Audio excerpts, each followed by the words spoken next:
Muito bem, vamos continuar o nosso programa agora com uma entrevista especial neste sábado com a diretora de comunicação do Sintese, Leila Moraes. Boa tarde, Leila, tudo bem? Boa tarde, tudo indo, tentando ficar bem. Resistindo. Resistindo sempre. Leila, eu queria que a gente começasse falando dos veículos de comunicação do Sintese. São muitos, né? Dá uma explicada pra gente. Então, nós temos hoje diversos canais de comunicação no Sintese, todos com um foco que é apresentar a luta para a população, dialogar com a sociedade. E esses canais a gente vai desde canal no YouTube, programa de TV, programas de rádio. Nós temos hoje 8 programas de rádio aqui em Sergipe, nas diversas regiões que o Sintese tem subsede, né? Nós temos Instagram, nós temos Facebook. Então, assim, a gente está nas redes sociais, fazendo o que a gente tem a necessidade e sabe que é preciso fazer, que é dialogar com o povo, dialogar com a sociedade sobre a importância da luta, sobre a importância de resistir, sobre o papel que o sindicato cumpre, especialmente no cenário como a gente tem hoje no Brasil. É um diálogo não só com a base, mas com a população como um todo, né, Leila? Exatamente. A comunicação do Sintese, ela vai para além da questão da categoria professores. Ela vai para a classe trabalhadora como um todo.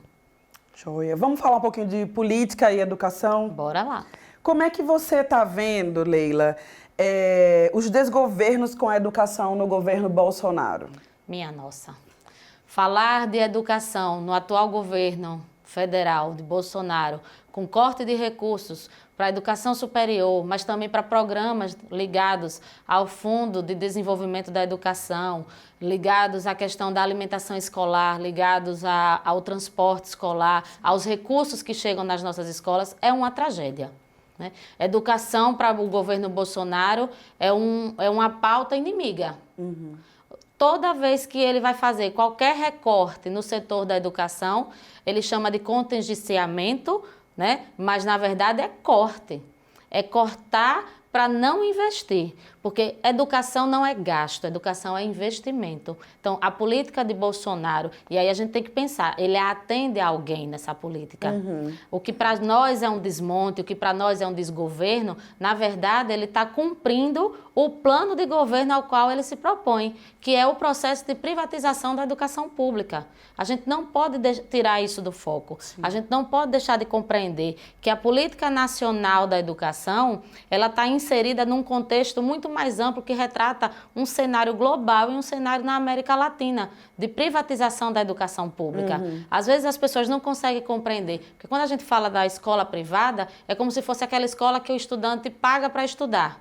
Mas o processo de privatização, ele é muito mais amplo. Essa é a etapa final. O aluno pagar para estudar é a etapa final do processo de privatização. Né? O que é o processo de privatização na educação pública? É estabelecer parceria público-privada e gradativamente as instituições públicas irem controlando e gerenciando as escolas.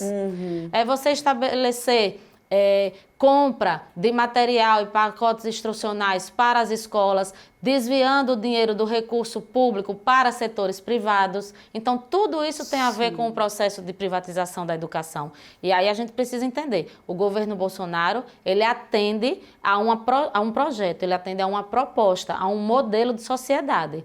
Né? E não é o modelo que nós defendemos. Nós defendemos uma educação pública, uma educação de qualidade social, uma educação voltada para a emancipação do ser humano, na construção de uma sociedade justa e de iguais. O governo Bolsonaro, ele pauta uma educação neoliberal, uma educação voltada para o capital. Então, isso é a nossa distância extrema entre um ponto e outro.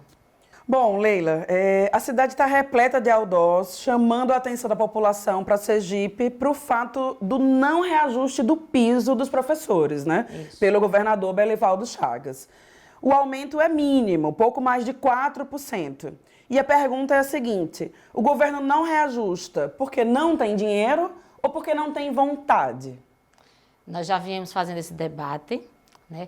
A gente vem aí num processo de tentativa de diálogo com o governo, mostrando que, na verdade, é uma ação política do governador.